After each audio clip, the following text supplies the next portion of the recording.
Madam బాబు పుట్టినప్పుడు చాలా ఫెయిర్‌గా ఉన్నాడు కదా! రాను రాను వాడి కలర్ తగ్గుతూ వస్తుంది.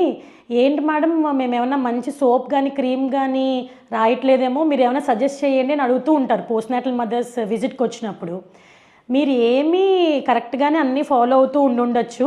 మీకు అర్థం ఇవ్వాల్సిన విషయం ఏంటి అంటే, బేబీస్ పుట్టిన వెంటనే వాళ్ళ స్కిన్ అనేది చాలా డెలికేట్‌గా ఉంటది.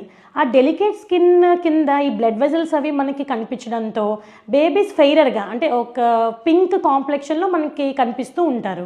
రాను రాను ఏమవుద్దంటే స్కిన్‌లో కొన్ని చేంజెస్ వస్తాయి. అండ్ మెలనిన్ పిగ్మెంట్ అనేది ప్రొడక్షన్ స్టార్ట్ అవుతది. ఈ మెలనిన్ పిగ్మెంట్ కూడా జెనెటికల్లీ డిటర్మైన్డ్ అంటే ఎంత శాతం ఉండాలి అని చెప్పి. సో మీరు ఒక క్రీమ్ రాయడం వల్లో లేకపోతే ఒక సోప్ పడకపోవడం వల్లో వాళ్ళ రంగు మారిపోవడం అనేది ఏమీ ఉండదు. వాళ్ళకి ఒక జెనెటికల్లీ డిటర్మైన్డ్ కలర్ ఉంటది కదా! అది పోను పోను ఒక 3-6 మంత్స్ ఏజ్‌కొచ్చేటప్పటికి వాళ్ళ అసలు కలర్ అనేది బేబీస్ వచ్చేస్తారు ఆ రంగులోకి. సో మీరు వాళ్ళు వీళ్ళు చెప్పింది విని అసలు కన్‌ఫ్యూజ్ అవ్వకుండా మీ మదర్‌హుడ్ జర్నీని చక్కగా ఎంజాయ్ చేయండి.